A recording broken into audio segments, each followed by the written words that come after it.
Hello everyone, welcome to the AK civil engineering classes.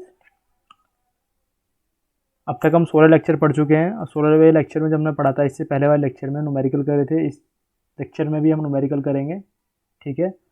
अब इस question में जो आपको गिवन है वो तो आपको 3 मैट्रिक्स दे रखे हैं, एक्स, वाई और पी, और इन तीनों मैट्रिक्स के आपको ऑर्डर स्पेसिफाई है। अब ये जो आपका एक्सप्रेशन दे रखा है ना, इस एक्सप्रेशन का आपको ऑर्डर फाइंड करना है। ठीक है। इतना आपको समझना, ऑप्शन दे रखे हैं आपको ए बी सी, कि 2x2 का है, 3x3 का है, 4x3 का है या 3x4 का है। अब मैंने आपको स्टार्टिंग में एक चीज़ बताई थी कि जब हम किसी भी मैट्रिक्स का ट्रांसपोज लेते हैं तो ट्रांसपोज लेने पर क्या करते हैं, उसके रो को कॉलम को चेंज कर देते हैं, रो को कॉलम में और कॉलम को रो में चेंज कर देते हैं। अब देखिए, इसमें जो मैट्रिक्स दे रखा है आपका एक्स, वो कितना है आपका 4x3 का है। जब हम इसका ट्रांसपोज लेंगे तो ये मैट्रिक्स कितना जो बनेगा, इसका ऑर्डर क्या होगा, वो होगा 3x4 का, क्योंकि हमने क्या करा, इसको इंटरचेंज कर दिया, इनकी रो और कॉलम को क्या कर दिया हमने, इंटरचेंज कर दिया। जब इंटरचेंज कर दिया तो हमारा मैट्रिक्स कैसा बनेगा, 3x4 ऑर्डर का मैट्रिक्स बनेगा। ठीक है। अब इस एक्सप्रेशन को सॉल्व करने के लिए हम लेते हैं, पहले हमने क्या लिया, एक्स का ट्रांसपोज इंटू वाई। ठीक है। तो ये जो क्या बनेगा आपका, इसको इस तरह से लिख सकते हैं, मैं आपको सॉल्व करने के लिए बता रहा हूँ। ठीक है। तो ये क्या होगा आपका, एक तो होगा 3x4 का है, जो एक्स ट्रांसपोज है वो कितने ऑर्डर का है, 3x4 का है, और जो आपका वाई कितने ऑर्डर का है आपका, 4x3 का। ठीक है। जब इन दोनों की मल्टीप्लाई करोगे तो एक्स का ट्रांसपोज इंटू वाई, ये कितने ऑर्डर का आएगा आपका, 3x3 का आएगा। ठीक है। अब यदि इसका क्या लेते हैं, इन्वर्स लेते हैं, क्वेश्चन में देखो, एक्स का ट्रांसपोज वाई इंटू इन्वर्स, इसका इन्वर्स लो, एक्स का ट्रांसपोज इंटू वाई का होल इन्वर्स। ठीक है। अब इन्वर्स लेने पे क्या होता है, इन्वर्स लेने पे किसी भी मैट्रिक्स का ऑर्डर चेंज नहीं होता है, यानी कि जो पहले मैट्रिक्स का ऑर्डर था 3x3 का, वो भी क्या रहेगा आपका 3x3 का ही रहेगा। ठीक है। अब इसमें मल्टीप्लाई करो, किसकी, पी की मल्टीप्लाई करते हैं हम।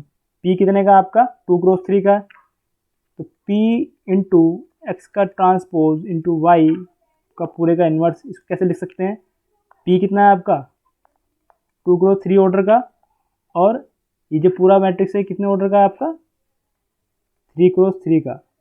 ठीक है। अब इसको आप सॉल्व करोगे तो ये P इंटू एक्स का ट्रांसपोज Y का इन्वर्स, ये कितने का आएगा आपका 2x3 का आएगा। ठीक है। अब क्या करते हैं हम, अब मल्टीप्लाई करो किसकी, P ट्रांसपोज की, ये P इंटू एक्स का ट्रांसपोज इंटू वाई का इन्वर्स इंटू क्या करेंगे हम, P ट्रांसपोज की मल्टीप्लाई करेंगे। ठीक है। हमारे पास देखिए P जो मैट्रिक्स है वो कितना है आपका, इसका ऑर्डर कितना है आपका, P मैट्रिक्स का 2x3 का है। जब इसका हम ट्रांसपोज लेंगे तो कितना आ जाएगा, 3x2 का, तो लिख दो उसको बस। तो P तो हमारा ये जो इतना है, ठीक है, इसका ऑर्डर कितना है आपका 2x3 का। ठीक है। और ये P ट्रांसपोज कितना है आपका, ये रहा, ये कितना है 3x2 का। ठीक। अब ये जो आपका आएगा P इंटू एक्स का ट्रांसपोज इंटू वाई का इन्वर्स इंटू P ट्रांसपोज, ये कितने ऑर्डर का आएगा आपका मैट्रिक्स, 2x2 का मैट्रिक्स आएगा। ठीक है। इतना एक्सप्रेशन सॉल्व हो गया। अब इसका हमें क्या लेना है, पूरे का ट्रांसपोज लेना है। ठीक है। अब इसका ट्रांसपोज लो, P इंटू एक्स का ट्रांसपोज इंटू वाई का इन्वर्स इंटू P ट्रांसपोज, इस पूरे का क्या लेना है हमें, ट्रांसपोज लेना है। अब मैंने आपको स्टार्टिंग में बताया था कि ट्रांसपोज का मतलब क्या होता है, रो को कॉलम में और कॉलम को रो में चेंज करो। जब यहाँ पे रो भी 2 है और कॉलम भी चेंज है, कॉलम भी 2 है, तो इसको आपको चेंज करो तो क्या आएगा, 2/2 का ही आएगा। ठीक है। तो इसका ऑर्डर आपको फाइंड हो गया। ये जो आपका एक्सप्रेशन है, तो इसका ऑर्डर कितने का आपका 2x2 का है। समझ में आया। ऑप्शन आपका क्या हो जाएगा, ए आपका सही हो जाएगा। तो ऑप्शन ए क्या है आपका, 2x2। ठीक है। तो यही आपका आंसर होगा। ठीक, ये आपको क्लियर हो गया होगा। ठीक है।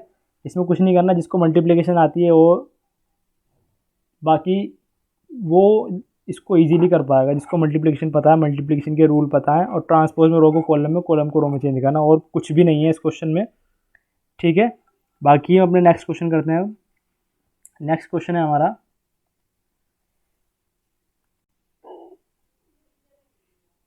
क्वेश्चन है हमारा ये है,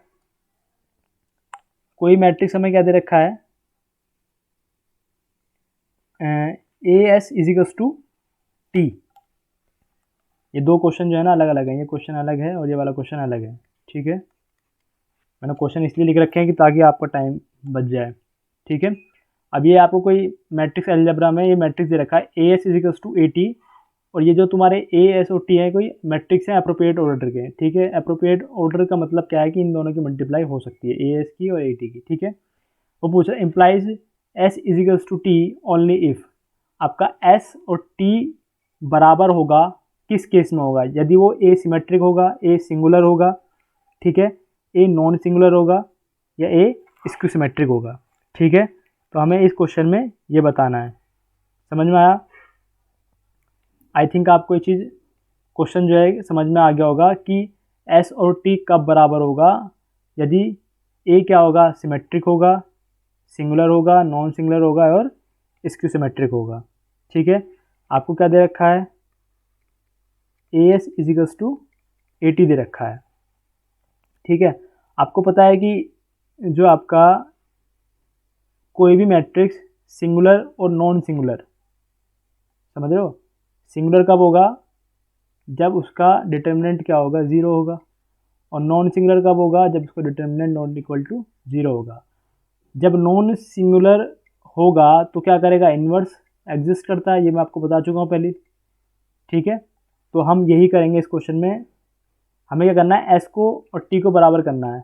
ठीक है, तो एस और टी के बराबर होगा, दोनों तरफ इन्वर्स की मल्टीप्लाई कर देंगे, क्योंकि A inverse into A into S इजिकल्स to A inverse into A into T. ये कितना हो जाएगा, I into S इजिकल्स to I into T, तो ये क्या हो जाएगा, एस इजिकल्स टू टी। कब हुआ ये, only when A inverse exist. ठीक है, अब जब ए इनवर्स एग्जिस्ट करा, ठीक है, तभी तो इन दोनों की मल्टीप्लाई करके ये आइडेंटिटी मैट्रिक्स बना। समझ रहे हो, अगर ये इनवर्स एग्जिस्ट ही नहीं करता तो ये यहाँ तक हम पहुँचते ही नहीं इस रिजल्ट तक। समझ रहे हो, अगर ए इनवर्स एग्जिस्ट कर रहा है तो क्या मतलब है, वो आपका नॉन सिंगुलर मैट्रिक्स है, यानी कि जो आपका ए है वो क्या है, आपका नॉन सिंगुलर मैट्रिक्स है। ठीक है, क्योंकि ए इनवर्स तभी एग्जिस्ट करता है जब आपका डिटर्मिनेंट एक तो जीरो के इक्वल ना हो। ठीक है, और अगर determinant not equal to zero है, ठीक है, और ये इनवर्स एग्जिस्ट कर रहा है, तभी तो हम इस रिजल्ट पे पहुँचे हैं। समझ रहे हो, अगर ये ए इनवर्स एग्जिस्ट ही नहीं करता तो ये मल्टीप्लाई होता ही नहीं, यहाँ पर ये आइडेंटिटी मैट्रिक्स बनता ही नहीं। समझ रहे हो, तो ये एस इजिकल्स टू टी आता नहीं, यानी कि अगर एस इजिकल्स टू टी है वो कब है, जब ए क्या है, नॉन सिंगुलर, यानी कि ए इनवर्स एग्जिस्ट। ठीक है, तो आपको ये क्वेश्चन आपको समझ में आ गया होगा। ठीक है, अभी हमारा नेक्स्ट क्वेश्चन है, if A is a real square matrices then A into A transpose is.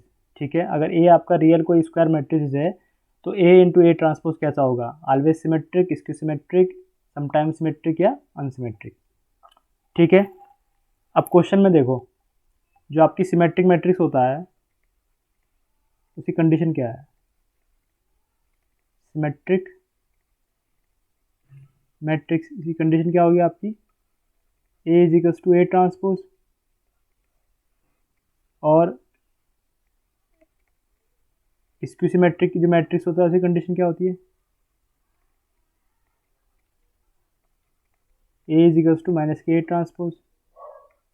ठीक, ये चीज़ आपको पता है, तो बस तू ना इसका ट्रांसपोज ले लो, किसका, ए इंटू ए ट्रांसपोज का पूरे का ट्रांसपोज हमने ले लिया। ठीक है, जब आप इसका ट्रांसपोज लोगे तो क्या आएगा आपका, ए ट्रांसपोज, कंडीशन आपको पता होगी, प्रॉपर्टी क्या है मैं आपको बता देता हूँ, अगर हम किसी भी ए बी का ट्रांसपोज लेते हैं तो उसको कैसे लिखते हैं, बी का ट्रांसपोज इज इक्वल्स टू ए का ट्रांसपोज। अब इसी तरह से तो यहाँ पर आपका बी क्या है और ए क्या है, ये जो आपका ये है ए ट्रांसपोज, ये कि आपका बी का काम करेगा और ये तो आपका ए है ही, ठीक है। तो अब क्या होगा आपका, पहले लिखेंगे बी, तो बी क्या है हमारा, ए ट्रांसपोज, इसका पूरे का ट्रांसपोज इंटू ए का ट्रांसपोज, ठीक है। दूसरी प्रॉपर्टी क्या होती है हमारी, ए ट्रांसपोज का भी ट्रांसपोज देंगे तो क्या आता है हमारा, ए ही आता है। तो क्या आएगा इसका, ए आ जाएगा, ए इंटू ए ट्रांसपोज। समझ में आ गया इतना। तो रिजल्ट क्या आया, रिजल्ट ये आया कि ए इंटू ए ट्रांसपोज का ट्रांसपोज वो किसके बराबर है, ए इंटू ए ट्रांसपोज, ठीक है। तो ये कंडीशन किसकी है, ये कंडीशन आपकी सिमेट्रिक मैट्रिक्स की है। कैसे है, अगर मैं इस पूरे एलिमेंट को यानी ए इंटू ए ट्रांसपोज को एक्स मान लेता हूँ, ठीक है, तो क्या होगा, X transpose is equals to कितना हो जाएगा, एक्स के, ठीक है। मैं आपको समझाने के लिए बता रहा हूँ, ठीक है, जिसको समझ में नहीं आया इसको पूरे को आप एक एलिमेंट मान लो। तो मान लिया सपोज कर लिया एक्स, एक्स का ट्रांसपोज किसके बराबर है, एक्स के बराबर है। इसी तरह से मैंने कंडीशन आपको लिखवाई सिमेट्रिक मैट्रिक्स की, ए का ट्रांसपोज किसके बराबर होता है, A transpose is equals to A के बराबर होता है, तो वही तो है ये। अगर ये माइनस में आ जाता तो क्या होता आपका, इसकी सिमेट्रिक, ठीक है। तो जब हमने इसका ट्रांसपोज दिया तो किसके इक्वल आ गया, इसी मैट्रिक्स के इक्वल आ गया, यानी कि इसके इक्वल आ गया ये। समझ में आ गया। तो ये कौन सा मैट्रिक्स हुआ हमारा, ये मैट्रिक्स हुआ हमारा सिमेट्रिक। तो ऑप्शन बी इज करेक्ट, ठीक है। नेक्स्ट हमारा क्वेश्चन है, ये हमारा नेक्स्ट क्वेश्चन है, ठीक है। पहले इस क्वेश्चन को करते हैं। क्वेश्चन क्या दे रखा है आपका, क्वेश्चन दे रखा है द मैट्रिसेस, ये कोई मैट्रिक्स ए मान लो, इसको बी मान लो, दो मैट्रिक्स दे रखे हैं, ये कम्यूटेटिव अंडर मल्टीप्लिकेशन पूछ रहा है। ये जो क्वेश्चन है मैं आपको बता देता हूँ, ये क्वेश्चन है आपका गेट 1996 में आया है, CS में, CS ब्रांच में क्वेश्चन आया 1996 में, ठीक है। तो ये क्या कह रहा है क्वेश्चन में, क्वेश्चन में दो हम आपको मैट्रिक्स दे रखे हैं, ये कोई मैट्रिक्स आपका ए है, ठीक है, ये मैट्रिक्स आपका बी है, ये कम्यूटेटिव है अंडर मल्टीप्लिकेशन, ठीक है। If A is equals to B और theta is equals to n pi, here n is equals to integer, ठीक है। उसने बोल दिया कि ऑलवेज ये क्या होंगे आपके कम्यूटेटिव होंगे मल्टीप्लिकेशन के अंदर, ठीक है। हमें क्वेश्चन में क्या है कि ये बताना है कि ये कम्यूटेटिव है या नहीं है मल्टीप्लिकेशन में। अब इसी कंडीशन क्या होती है, मैंने आपको बताया था, अगर A B is equals to B A तो क्या होगा आपका, ये हमने जो मैट्रिक्स पढ़ी थी तो क्या होगा, नॉट इक्वल टू, ये क्या होते हैं, नॉट इक्वल होते हैं। इसका मतलब क्या है, मैट्रिक्स क्या है, not commutative, not commutative under multiplication, ठीक है, नॉट कम्यूटेटिव अंडर मल्टीप्लिकेशन, ठीक है। और ये पूछ रहा है कि ऐसी कौन सी कंडीशन है कि A B is equals to B A है, मतलब मैट्रिक्स क्या है, कम्यूटेटिव है, A B is equals to B A यानी क्या, कम्यूटेटिव मैट्रिक्स है। इसने क्वेश्चन में बोल दिया कि मैट्रिक्स कम्यूटेटिव है, मगर उसके लिए कंडीशन क्या है, कोई कंडीशन है भी या नहीं है, यदि ए और बी बराबर होंगे, थीटा की वैल्यू होंगी, तब ये कम्यूटेटिव होगा, या फिर A cos theta is equals to not equal to B sine theta, ये कंडीशन होगी, या कोई भी कंडीशन नहीं भाई, ये हमेशा ऑलवेज क्या है, कम्यूटेटिव है। जब भी आपको क्वेश्चन में कुछ मेंशन नहीं है तो हमें यही मान के चलना है कि मैट्रिक्स क्या है आपका, not commutative under multiplication, A B is not equal to B है। मगर ये पूछ रहा है कि A B is equals to B है, तो उसके लिए कंडीशन क्या है, तो पहले तो हमें ए बी की मल्टीप्लाई करनी पड़ेगी, फिर बी ए की मल्टीप्लाई करनी पड़ेगी, फिर दोनों को इक्वल करना पड़ेगा, फिर पता लगेगा कि ऐसी कौन सी कंडीशन आ रही है इनमें से कि ये उन दोनों कंडीशन के लिए क्या है, कम्यूटेटिव है, ठीक है। तो हम अपना मैट्रिक्स क्या लेते हैं, ये हमारा क्या है, कंडीशन है, कंडीशन फॉर कम्यूटेटिव मैट्रिक्स। ठीक है, तो मैट्रिक्स क्या हमारा ए बी ले लिया हमने। ए बी क्या होगा आपका, ए क्या हमारा आपका कोस थीटा माइनस की साइन थीटा, ये साइन थीटा कोस थीटा, और बी क्या है आपका ए ज़ीरो ज़ीरो बी। अब मल्टीप्लिकेशन क्यों पॉसिबल है, आपको पता है ये भी 2x2 का मैट्रिक्स है और ये भी 2x2 का मैट्रिक्स है, तो मल्टीप्लिकेशन पॉसिबल है। ठीक है, ये 2x2 का मैट्रिक्स है और ये भी 2x2 का है। अब मल्टीप्लिकेशन करनी है, मल्टीप्लिकेशन करना आप करिए इसको डायरेक्ट, एक रो को दूसरी कॉलम से मल्टीप्लाई करना है। ठीक है, तो ये कितना आ जाएगा आपका ए कोस थीटा। ठीक है, पहले इस कोस थीटा की इस ए में मल्टीप्लाई करी, फिर माइनस साइन थीटा की जीरो में करेंगे तो जीरो ही आ जाएगा। ये जो है पहली रो, इसको फर्स्ट कॉलम से मल्टीप्लाई करनी है। ठीक है, तो कोस थीटा की ए में मल्टीप्लाई करें तो ए कोस थीटा, अब माइनस साइन थीटा की मल्टीप्लाई जीरो में करेंगे तो कितना आ जाएगा, जीरो आ जाएगा। ठीक, इसी तरह से इस रो की दूसरे वाले कॉलम में मल्टीप्लाई करो, कोस थीटा की जीरो में करेंगे तो जीरो आ जाएगा, और माइनस साइन थीटा की बी में करेंगे तो माइनस के बी साइन थीटा आ जाएगा। ठीक है, इसी तरह से सेकंड रो की फर्स्ट कॉलम में मल्टीप्लाई करो तो क्या है यहाँ पे ए साइन थीटा, और यहाँ कितना आ जाएगा आपका बी कोस थीटा, इतना आ गया।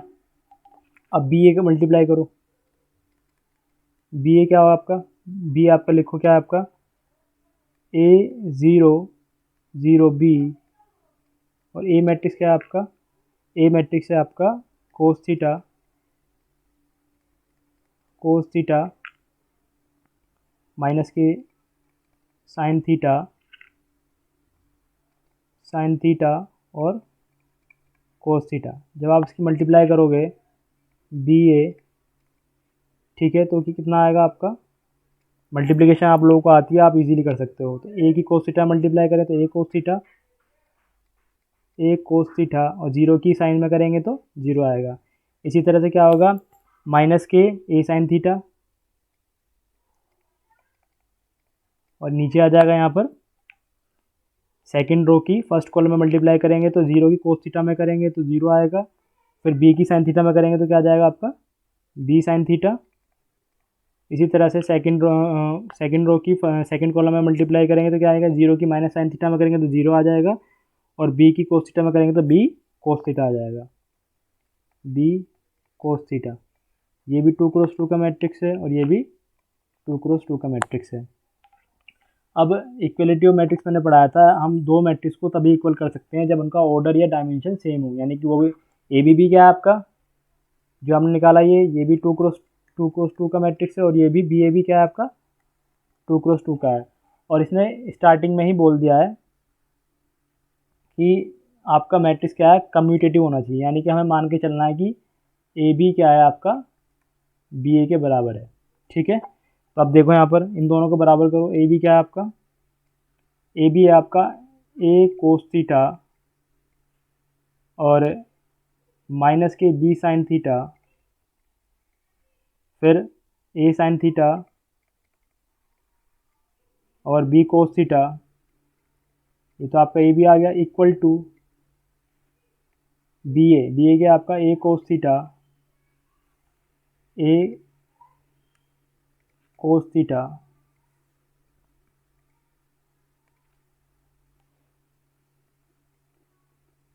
ए कोस थीटा माइनस के A sine theta B sine theta और बी कोस थीटा। यह है, इतना आपको पता लग गया। हमने ए बी को बी ए के इक्वल इसलिए करा कि इसने वही पूछा है कि कम्यूटेटिव है मगर किस कंडीशन में है।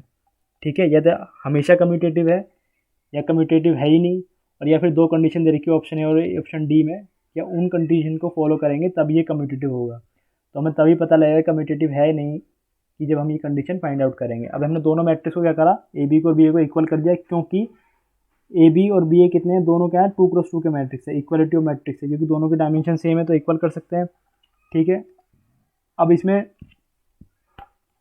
ये देखो यहाँ पे ए कोस थीटा ये भी बराबर है, ये भी बराबर है, ठीक है, दोनों सेम है।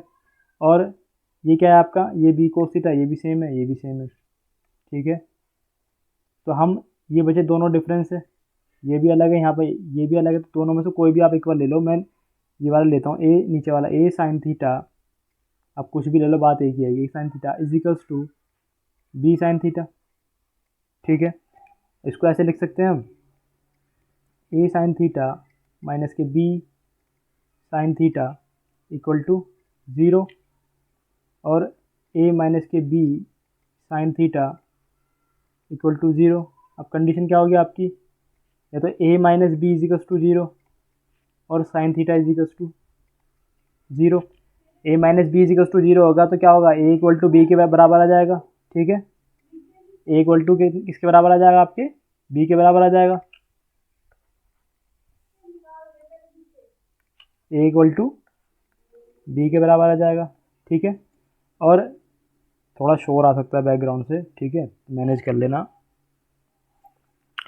और उसके बाद sine theta is equals to 0 कब होगा, जब थीटा इज इक्वल्स टू कितना होगा, एन पाई, ठीक है। ये ट्रिग्नोमेट्री के रूल हैं, आपको पता होने चाहिए, ठीक है। जहाँ एन क्या है आपका, इंटीजर, ठीक है। अब एन की वैल्यू 1 रखोगे तो कितना आएगा, 182 रखोगे तो इसकी वैल्यू कितनी आएगी, 0 आएगी। इसी तरह से कोस के अलग होते हैं, साइन के अलग होते हैं, ट्रिग्नोमेट्री के रूल हैं, आपको पता होने चाहिए। तो कंडीशन क्या है कि यदि ए और बी बराबर होंगे और जो थीटा होगा वो एन पाई होगा, और एन क्या इंटीजर, तो आप आपको ऑप्शन देखो कौन सा मैच कर रहा है, आपको ऑप्शन जो है ए मैच कर रहा है। यही वो कंडीशन है जिसमें A B is equals to B A क्या होंगे, दोनों बराबर होंगे, यानी कि दोनों क्या होंगे, कम्यूटेटिव होंगे इसी कंडीशन के अंदर। बाकी कोई भी कंडीशन में क्या होंगे, मैट्रिक्स कम्यूटेटिव नहीं होंगे, ठीक है। और जो इसका क्वेश्चन का था वो यही है, कम्यूटेटिव वाला। कम्यूटेटिव अंडर मल्टीप्लिकेशन का मतलब क्या है, A B is equals to B A बराबर होना चाहिए। मगर जनरल कंडीशन अगर आपको क्वेश्चन में कुछ ना दिया हो तो हम यही मान के चलते हैं कि दोनों कम्यूटेटिव नहीं है, यानी कि A B not equal to B A. मगर क्वेश्चन में क्या पूछ रहा है कि वो ऐसी कौन सी कंडीशन है कि दोनों कम्यूटेटिव है, मतलब A B is equal to B A बराबर हैं। तो कम्यूटेटिव है मतलब कौन सी कंडीशन है, कंडीशन ए, यदि ए बी के बराबर होगा और थीटा कितना होगा, एन पाई के बराबर होगा, ठीक है। तो ये वो कंडीशन है जिसमें मैट्रिक्स क्या होंगे, दोनों कम्यूटेटिव होंगे अंडर मल्टीप्लिकेशन, ठीक है। तो ये क्वेश्चन आपको समझ में आ गया होगा, क्लियर, ठीक। अब अपना नेक्स्ट क्वेश्चन करते हैं। नेक्स्ट क्वेश्चन है हमारा, अब आपको एक क्वेश्चन दे रखा है। क्वेश्चन क्या दे रखा है, which of the following equation is a correct identity for arbitrary 3x3 real matrices P Q and R, ठीक है। आपको कोई भी मैट्रिक्स दे दिया है 3x3 का, 3 मैट्रिक्स है आपके पी क्यू एंड आर। इसमें आपको ये बताना है कि ऐसी कौन सी कंडीशन है जो इसमें सेटिस्फाई हो रही है चारों में से, ठीक है। अब मैंने आपको चीज़ बताई थी इससे पहले क्वेश्चन में, अगर क्वेश्चन में आपको गिवन नहीं है कि मैट्रिक्स क्या है, कम्यूटेटिव है या नहीं है, तो आप क्या मान के चलोगे, मैट्रिक्स क्या है, is not commutative under multiplication, ठीक है। तो हमने क्या मान लिया कि A B is not equal to B A, ठीक है। ये क्या है आपका, matrix are not commutative under multiplication,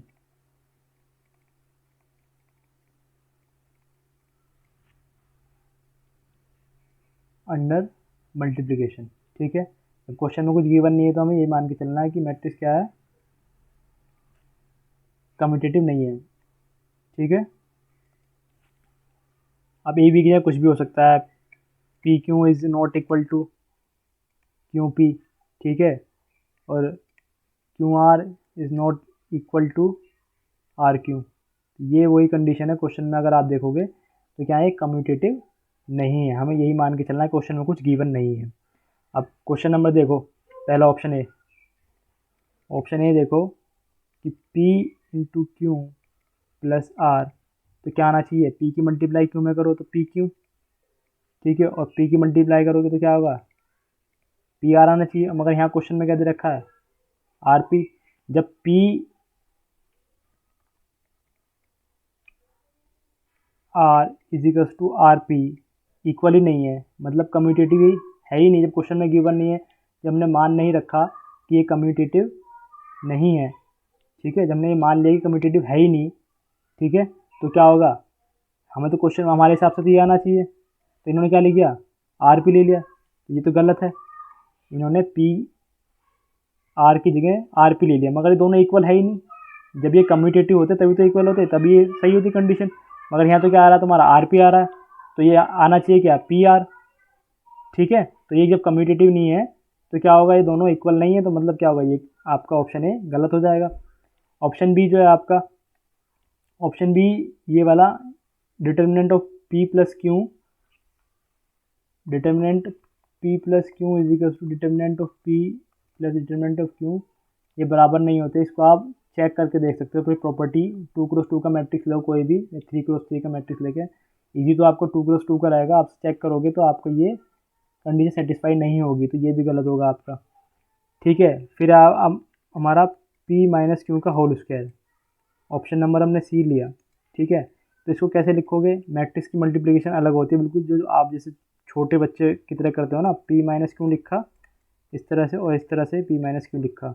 अब मल्टीप्लाई करो, मल्टीप्लाई क्या आएगा, पी की मल्टीप्लाई पी में करो तो कितना आ जाएगा, पी स्क्वायर, इस पी की मल्टीप्लाई माइनस क्यू में करोगे तो क्या आएगा, पी क्यू, फिर माइनस के क्यू पी, और माइनस के, और माइनस कितना होगा, प्लस के क्यू स्क्वायर। तो आपका देखो जो ऑप्शन है आपका सी, तो ये क्या यही दे रखा है, इसने रखा पी स्क्वायर माइनस के 2p क्यू प्लस के क्यू स्क्वायर। अगर ये दोनों बराबर होते तो ये कब आता ना, अगर Q P is equals to P Q बराबर होते।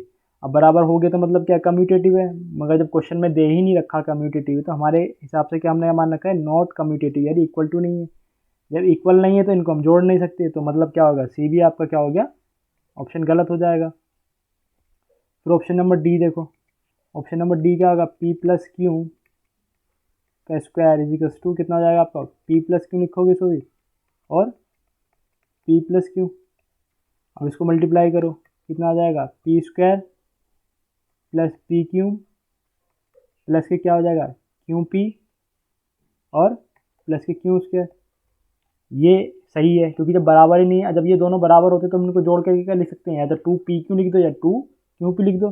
जब हमने क्वेश्चन में यह मान लिया है कि मैट्रिक्स आर नॉट कम्यूटेटिव, यानी क्या होगा आपका, P Q is not equal to Q P, तो हम इनको क्या कर सकते हैं, जोड़ नहीं सकते। तो इसने क्या कर रखा है, इसने अलग अलग लिख रखा है, यानी कि मतलब सही है।